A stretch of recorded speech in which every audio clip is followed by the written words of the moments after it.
What's going on, yo? I'm back with another quick volume of Welcome to the Franchise here to tap into some of the new notifications we just got here. I'm sure everybody got it on their phone who's tapped in and been following it.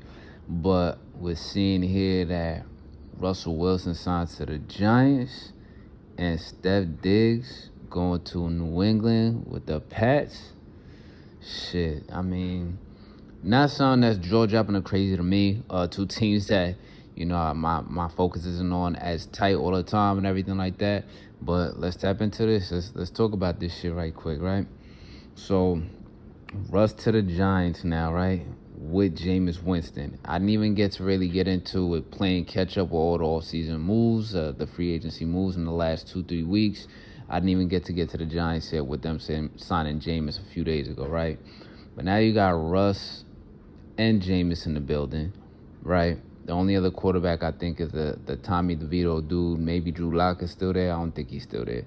But, yeah, so you got those guys there. And then all through the off season, even at the tail end of the college football season, you had people talk about Shedeur going to the New York Giants and all that, right?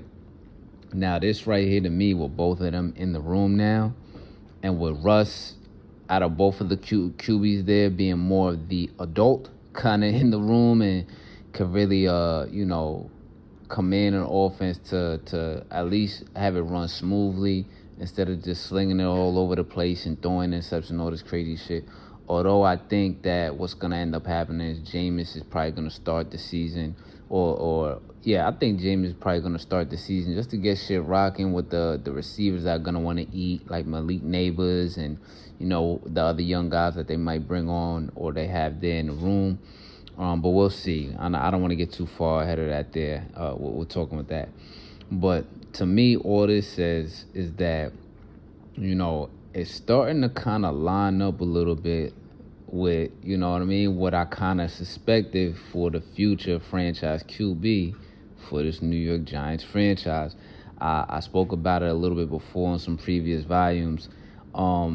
A move like this right here to me, it just sounds a little bit like they trying to make sure they still positioning themselves in a good spot to draft their future franchise quarterback in Arch Manning in 2026, 2027, or whichever year it's going to be when he comes out.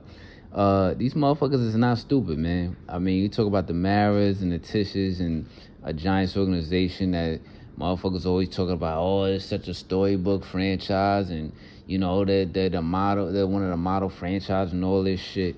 These motherfuckers plan years and years in advance. Years and years in advance. Because if you had the number 3 pick and you're in position to pick one of the top QBs here in Cam Ward or Shedeur and everything, you're not going to bring in 2 former franchise, whatever, so to speak, quarterbacks, former franchise quarterbacks and everything at the same time. Have them battling out. Not just that, they're veterans well into their careers and everything like that. They're veterans, not really up to par or whatever right now, not completely, totally just finished, you know what I mean? But not someone you want to build a future around or you think they're going to be the one to get us over the hump and have a strong playoff run to get us to the Super Bowl, or let's backtrack and not even talk that crazy, just at least just get us to the playoffs.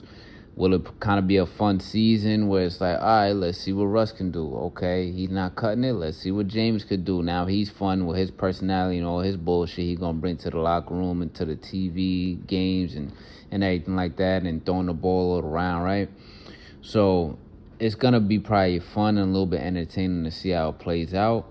But when it comes to actually really winning and winning the meaningful games or being in those meaningful games that part of the season or competing for maybe a championship or competing to bring back a vibe of being like a franchise and a team to be respected in the postseason, I don't think these 2 signings say that shit. This kind of reminds me of the years when Eli was kind of on the downslide and they were still trying to prop him up and put people around him and everything like that. I think these were the years I'm about to refer to before Odell got there, I'm pretty sure. This is just the year. This reminds me of just the year when they had to force Geno Smith to start I forget which coach that was that did that shit. I feel like it was Shermer or Joe Judge or whatever that did that shit or whatever. And motherfuckers was crying.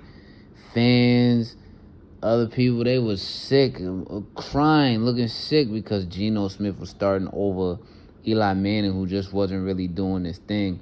And I think this is that kind of scenario, like to the fifth power. You got two of these type of quarterbacks that they're not going to have a future, so it's not really going to hurt the brand of the franchise that stays on track with the kind of franchise quarterback they really rather have starting for decades plus to carry on, you know what I mean, their franchise legacy and maybe competing in the playoffs and the championships and shit. So to me, back to my original point before getting all long-winded about that, it just kind of starting to line up a little bit. The storyline starting to line up a little bit more than a couple years. So they kind of setting this up so that Arch Manning could be their franchise quarterback guy. And then what it also says is that Shedeur may not be the quarterback going to New York now. So, I mean, that's not a definitive thing. You know, the draft could still get crazy. Maybe they want all three of them in there. I wouldn't imagine that. That's a lot, you know, with the money you paid to Jameis, which isn't too crazy. And I'm seeing that this deal is a 1-year deal with Russ, but it could be up to $21 million. I don't know how this motherfucker Russ got a good fucking agent, because I don't know how they letting this motherfucker still get this money after all this shit. He was fucking up with getting the big ass bag in Denver, and he's still getting paid by them. But hey, shout out to him and his agent and his team there for finessing that shit. But I just don't see them with both of those quarterbacks in there. Also them drafting Shedeur. Don't see it happening, especially not Cam Ward. I'm pretty sure at this point now, Cam Ward is allowed to go number 1. He's going to the Titans. That's it to me. Unless another team jumps up, maybe like the Browns from number 2, or even if the Titans pick Abdul Carter and overthink it at number 1, and Cam Ward goes number 2. But Shedeur, what that means also, he still has a chance to get to the Las Vegas Raiders, which I think makes the most sense for both him and for that franchise and everyone involved, involved with the whole Sanders camp and their brand and everything they got going on. So now what's that mean for the Giants? What do they do at number 3 with how it shakes out, right? Are they looking to go Travis Hunter now, where he plays both sides and everything too? So, shit, who knows? Or do they go Abdul Carter? Because if the Titans go Cam Ward at 1, and let's say the Browns are the one to fuck the whole shit up, you know what I mean, like they usually do, and be like, all right, we're going to pick Shedeur, so then Abdul Carter goes there. Although there has been a couple little, stories and videos I tapped into with the Browns now on some shit like, nah, we don't want to take a quarterback, and they looking to probably trade for Kirk Cousins or just see what they get. And they might fuck around and trade out of that shit, or they might just pick Abdul Carter if he doesn't go number 1 to the Titans. The Giants probably now, what do? Trade out of their position to get some more picks and build everywhere else to get some other motherfuckers that they want and shit. But we'll see. It's gonna be funny. But what this tells me is that Shedeur doesn't look like he's going to the Giants. Hopefully, from a fan standpoint and a football standpoint, hopefully he doesn't go to the Browns. I don't want to see that for him to start his career. But it's been told a little bit, like I was saying, that they might not even want a quarterback anymore, but who the fuck knows? But other than that, I mean, Giants now, I think, I don't know what the fuck they think they doing if this isn't a move for their future franchise quarterback and Arch Manning. If it's not that, I don't know what the fuck they think they doing then. You know what I mean? To me, honestly, if that is what it is, okay, nice play. This is very, it's pretty on brand for you. It tracks for a franchise like this. And then if you really, really luck up, you know what I'm saying? Fuck around and have a dude like Abdul Carter laying in your lap. Have your version of Michael Parsons now, a younger version of it too, right? A Michael Parsons to land in your lap and terrorize the Cowboys now for the next few years. Until you get your guy, and now you're back in the running of being respectable and being in the playoffs and maybe getting another championship. Not a bad deal right there. So that's what I gotta say on that. And then to follow right after, you got Steph Diggs to the Patriots, right? Didn't even get a chance to also get into their free agent signings and everything, but from what I was able to see initially on their first day where they did work, from what I saw, the motherfuckers got busy. A lot of signings, a lot of good veteran guys, a lot of good defensive guys, a lot of names up there. And I still want to tap into that once I'm able to finish playing catch up with all the other teams and all the other signings and everything with some other volumes in the weeks coming. But yeah, the motherfuckers got busy, and I think that Vrabel's energy, along with his coaching style and with his culture style that he wants to set or that he has set previously with the Titans, and how you can hear former players, how it's had an effect on them. I think it's got some of these players that have signed there with New England, which is kind of like a dying franchise in the last few years. It's got these players invested in what they can potentially do in this upcoming season.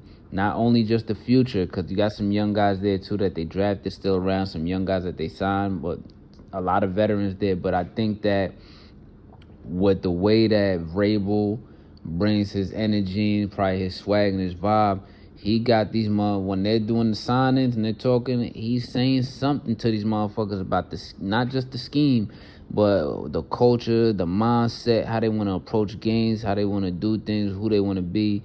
And the vibe probably got all these dudes invested that, yo, this upcoming season, we could fuck around and make some noise and make shit happen. We expect to go to the fucking playoffs. This ain't no rebuilding shit.